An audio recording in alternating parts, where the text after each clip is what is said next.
Good afternoon. We don't have a lot of time, so we're going to dive right in. Richard has suggested that the utility of the advice to write what you know fades with time, as we all have a limited reservoir of experience. But after a career that spans 4 decades, you can still manage to consistently produce powerful, grindingly realistic fiction that chronicles all manner of urban and human ills, in some measure by combining a little anthropology and old-fashioned shoe-leather reporting, not unlike what's done here in this building, to learn about the world you're going to write about. We've seen the results in your novels, your movies, your work on The Wire, and your new HBO series, The Night Of, in your mastery of dialogue, detail, and pacing to create a granular reality that chronicles the seamier side of life. I was hoping that today you could tell us a little bit about how you make that happen, how you actually do your reporting, and then maybe we can talk about how the challenges of that work compare with what people like me do here at the Times. So how do you start with a project? How do you structure your research? Do you just jump in, or do you map it out beforehand? Well, first of all, I just want to say, if I look like I'm sitting weirdly, you have no idea where this power pack is. I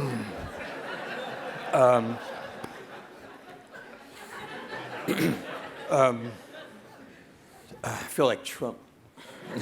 I don't know. I just, when I was younger, the old trope, write what you know. And the problem is I wrote 4 novels by the time I was 30, and I was at the point where, what am I supposed to write about? What I had for breakfast? And so I quit writing novels, and I started writing screenplays. And for my first script, Color of Money, it was about pool hustlers. It's like a road movie. And I said, I don't know anything about pool hustlers. I said, well, you better learn. You're getting paid. And by the way, there's a schedule. So I found myself on the road. And what I discovered, lo and behold, is that you can spend time with those you don't know. And if you have a certain amount of empathy and imagination, guess what? That's what you know, too. So I became addicted to expanding what I know, and usually it's like a stock pond. What do I want to learn about that I can change at the end of the day into fiction? And I started researching everything. If I had to write a thank you letter, I would research the various forms of thank you letters out there on the street. But after 8 years of writing screenplays, through circumstances involving movies, I wound up in the world of low-income, urban Northeast, the crack epidemic. And I finally got to the point of what I am learning, what I am absorbing here, I don't want to submit to a movie studio for editing. I have to do this all myself. But it was like trying to learn the sea. And the trickiest thing, and I would hang out, basically I just hang out. I think Jimmy Breslin said this about Damon Runyon. He did what all good reporters do. He hung out. And it's like, I don't even know what I'm looking for. I don't even know enough to know what I don't know. At least the first couple of times, now I see what I don't know. And it's just, it's absorption in the world. And what you take out of that, what sticks with you is whatever sticks with you. It's not like big data. It's like small chips of reality that, if attended to faithfully, will metastasize, into the earth. So it was all like go small, go small. It's not like, today I'm going to learn how to do this or how to do that. No, it's going to be somebody's going to say something out of the corner of their mouth, which is going to be the non sequitur of all time. And it's going to get me thinking. How would you choose to start a project? How would you, in looking back at your more recent novels, how would you decide, I'm going to write about slinging crack in Sometimes it's a situation. Something happens in the newspapers. The Susan Smith hoax where she had drowned her 2 kids in South Carolina and blamed this phantom black man. I started out with that. And so I went down there, and I was fortunate enough to run into a lot of reporters I knew, including, and I just rode, they let me ride piggyback on them. Charles Simmons was the guy from the Times at that point. And I just came back up, and I thought about it. And I said, okay, no, I'm going to bring this up north. I don't know anything about the South. I've rarely been below the Mason-Dixon line. Who are the equivalent people that would be involved in a situation like this? Let me run with them. Let me ask them. I don't even ask them questions. I'm just running around with them, talking hypothetical. Everybody knows what I'm doing, and some people get really into it. So they'll say this, this, this, and then I'll go up in an elevator with them, and they'll have some interaction with a third party that tells me more than 2 volumes of what they were saying to me. It's the difference between a book and a movie. I mean, you could have 20 pages of exposition in a novel, and everybody says the books are always better than the movies, but what the movies can give you the faces. Movies can give you the voices. Movies can give you the gestures that sometimes wipe out 15, 20 pages of exposition. I just want to be with the people and see what that does. And I'll go out night after. It's like fishing. And we don't know if anything's biting, or next thing you know, you pulled up a whale. Rarely a whale, maybe a manatee. But, it's all these little goldfish of like epiphany that it's watching the French horn player just blow spit out of the spit valve, It's like, there's something there, I'll spit, obviously, but DNA or something.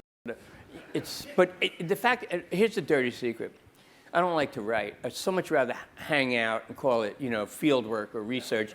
You're addicted to reporting. Yeah, I'm walking around Harlem like with a pith helmet and cargo shorts and, and a clipboard now. Not really, but, I'll do anything rather than write. This is my social life. Researching. These are the people I like to spend time with. So how do you get them to, when you're looking at a world of drug dealers or the police, clannish groups that generally are not real open to having some guy hang out while they're doing their thing. How do you gain people's trust? I just, whatever anybody tells me, I'll tell them just as much about my life. I mean, because I'm into this. I'm not a journalist. I'm not looking to bring them down or to expose anything, or they're not even going to see themselves. They're going to see maybe some facsimile of themselves. And it's like everybody's safe. And the more time you spend, the more relaxed everybody is. It's funny with the cops. I never even met a cop before I was 30. And all of a sudden, I'm walking around with these guys, and they've got death on their hip, and I'm going, oh my God. And I'm looking at them, it's the height of the crack era. You guys, it's like, it's like being in combat, just like every day.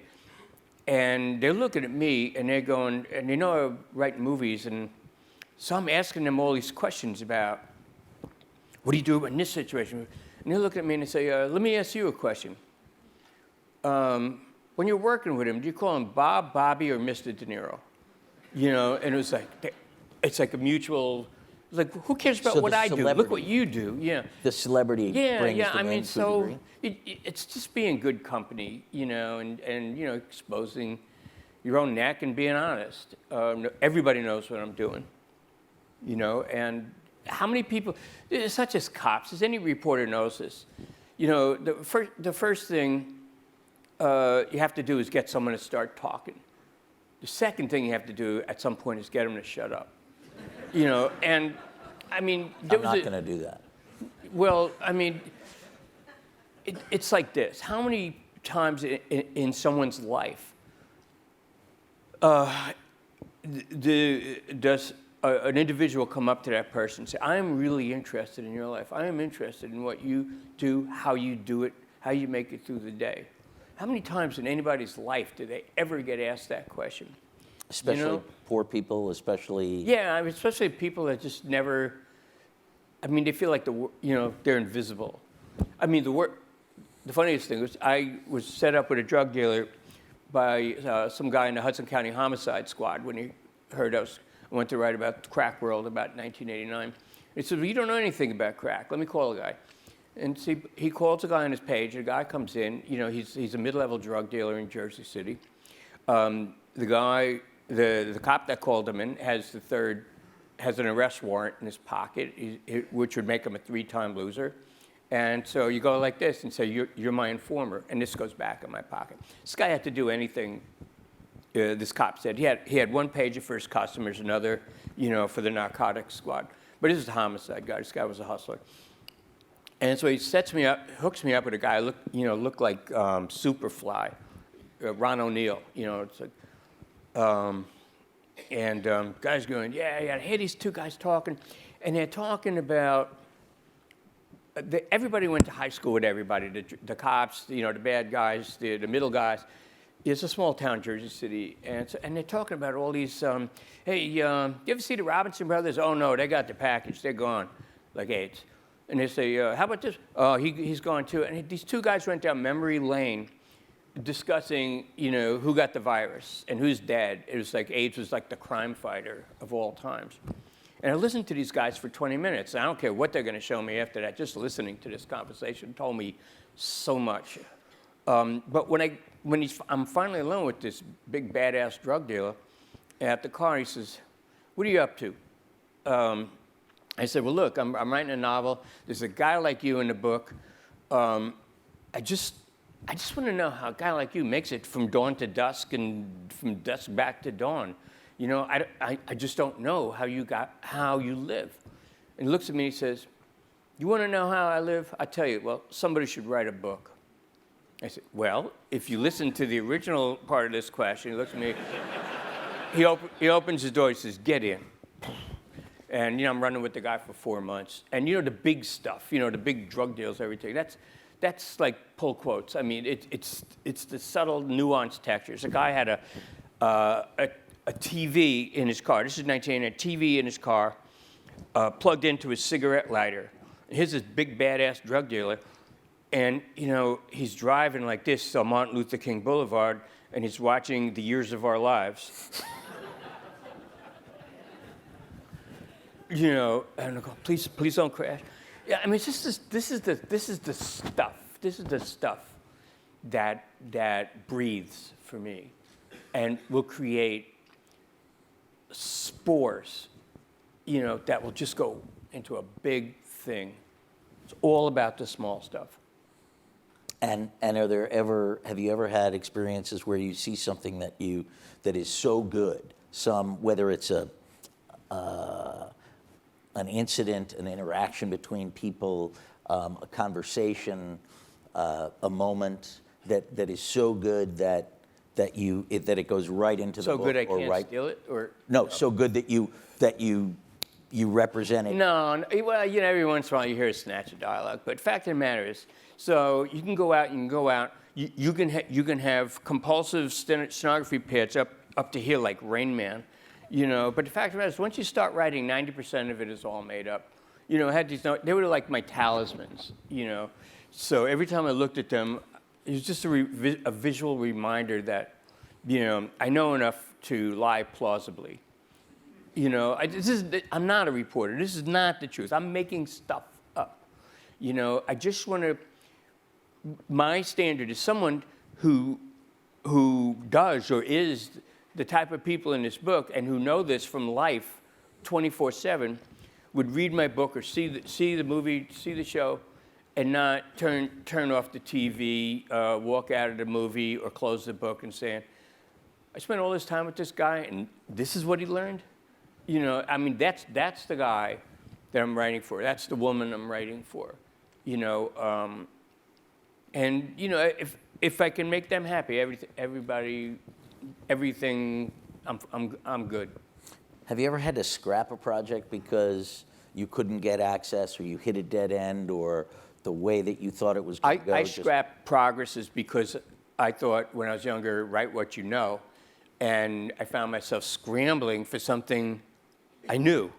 You know, I have 2 books in my drawers for that. You know, once I started reporting reporting my books, it's like, no, it's it's a buffet. But when I'm trapped with myself and feeling like everything about myself is worthy of being published, that's when I get in deep trouble.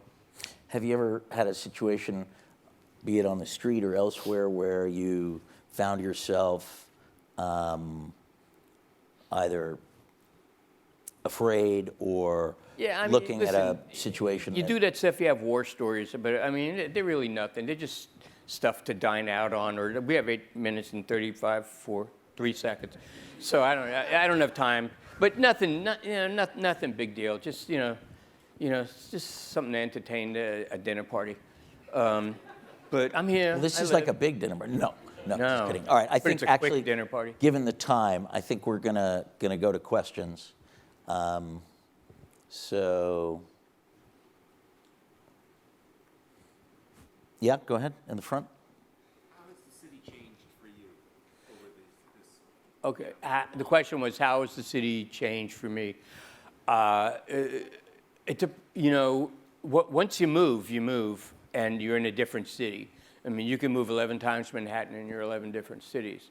From my experience right now, living in Harlem, I mean, the big issue is watching gentrification.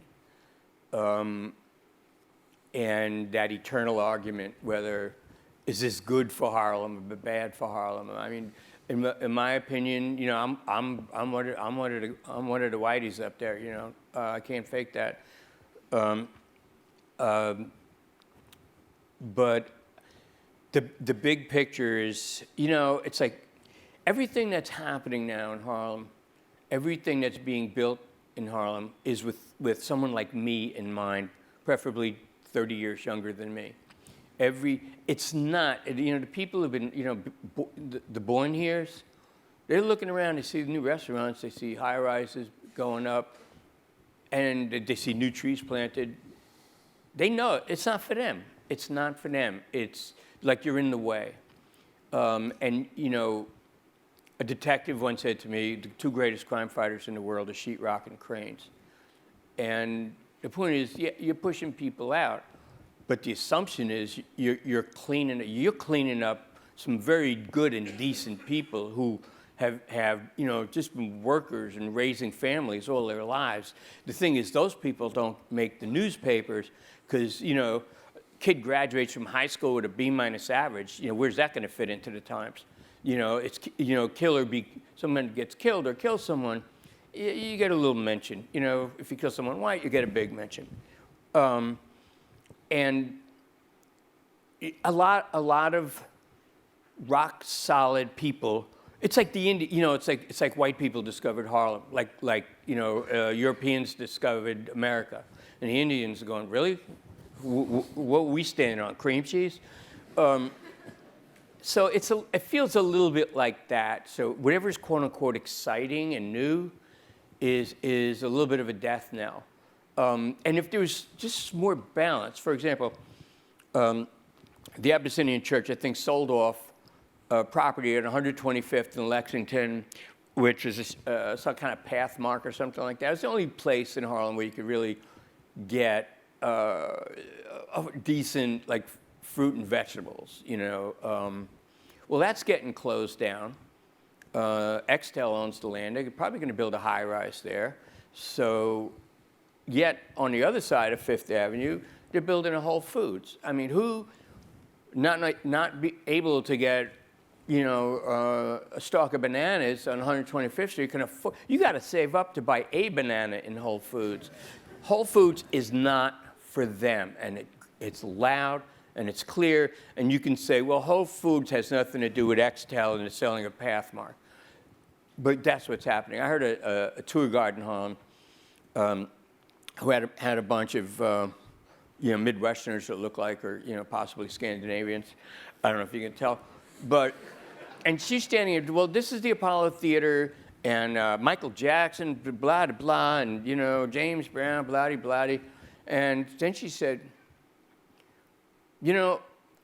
she took a moment. She said, I was hoping when things started changing up here that it would strike a balance. But I got to tell you, the minute that Whole Foods went up, game over. Take a good look around, folks, because the next time you come here, all of this will be gone. And I couldn't have said it better. That being a brownstone owner and a white man. Thank you for coming today. I just wanted to ask about as a storyteller and someone who's sort of taking these small morsels out of society and kind of digesting them,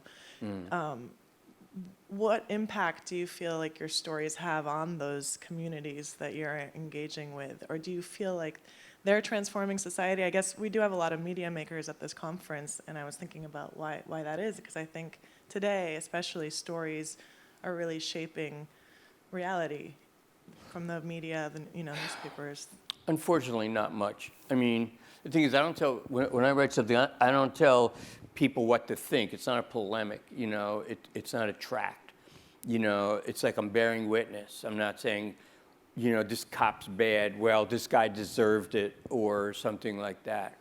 I mean, you tell 10 people watch an interaction between two people through a window, and you ask 10 people to write down, what did you see? They're going to write 10 different stories. So, I mean, it's useless.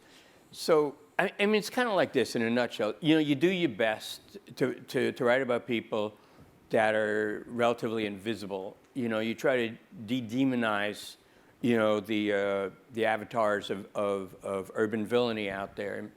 At the end of the day, okay, The Night Of came out, and it's like one or two, it's getting all these incredible bloody raves and everything like that. And it's all about, well, there's a deeper issue that Price and Zalian are getting at. It's about the impersonality of the justice system, the inexorable, the webs that are trapped. This is realistic. I don't think the justice system's going to change one iota, And everybody's going to say, oh, I love The Night Of, like I love The Wire. Nothing's changed. Doesn't mean you can't try, but nothing's changed.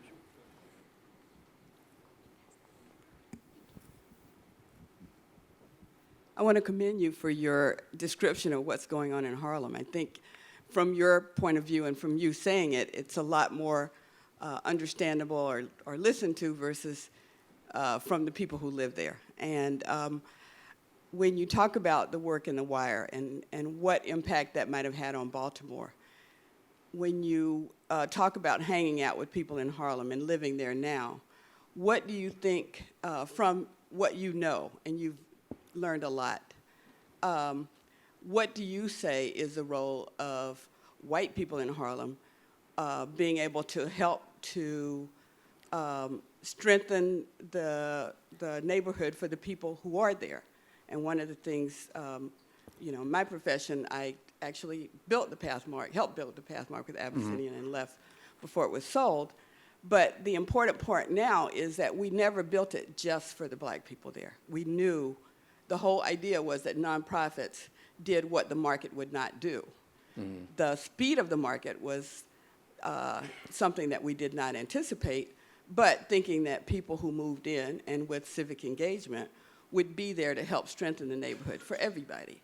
So how do you think, in someone who knows what the community was like, what it's like now, what's the role of people moving in to realize that, no, you did not discover it. There is a legacy that, maybe historic preservation can do, but it's a cultural legacy that attracted you to this neighborhood. And what can you do to help strengthen nonprofits to be able to work with the people who are there, who a lot of them are in affordable housing that are really not going to move. I hate to tell people all the time when they see me, like, are you leaving? How can they not move? Moving. Somebody throws them a Section 8, and they're going to wind up someplace that's more often than not worse than the circumstances, the environment, the place where they're getting kicked out of. It's a hard question to answer. I'd say, number one, you could at least be a good neighbor. You could at least say hello. Say hello. Wait. So I have two stages to this answer. So you could at least say hello. You could at least look like you're glad to be there and not feeling like these people are in your way. Like, I thought I thought you got rid of the Indians. I was going to build a dude ranch here. Number one. Number two, you can patronize the businesses. that other than Whole Foods, I mean, you might not like going to bodegas but don't put all your money into the businesses that are targeted for you. There's a lot of like black-owned, long-time establishments, and like you said, it's not like you have to be African American in order to drink the milk in that store. There are two waves of white people when gentrification happens. The first wave is the younger, the creative artists, and they come in mainly because they want space for cheap. They want they're young. They like the frisson between them. That they're living in a neighborhood that their parents would freak out around, and they are, to my experience, they are friendly. They're excited about being there. And they're the people that are all pop-eyed, hi, and if they don't know that, people in Harlem are going to teach them that, because a lot of people have Southern roots, and Southern people are very cordial and very polite. So when you walk past somebody and you're looking at them, just like, but thinking like you're in Soho, and you're looking at them and you don't say anything, somebody behind your back's going to say, good morning, you're supposed to say.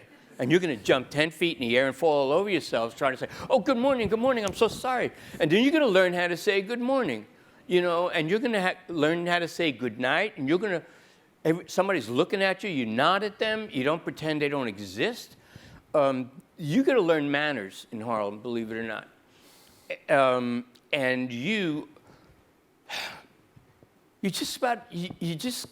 that's the first wave, the younger wave, what is facetiously called the white pioneers. And these people are kind of really happy to be there, and they're not jaded. But then once realtors, was that cappuccino I smelled? Where's that, 132nd and 5th? Is that even a real intersection? Oh, shoot, and there's cappuccino over there too. Everybody's getting kicked out, including, the howdy, the new wave howdy white people, And the second wave, that's business. That's realtors. They don't give two shits about anybody or anything, And it happens. That's the pattern everywhere. Lower East Side, Williamsburg, Harlem now, Bed-Stuy.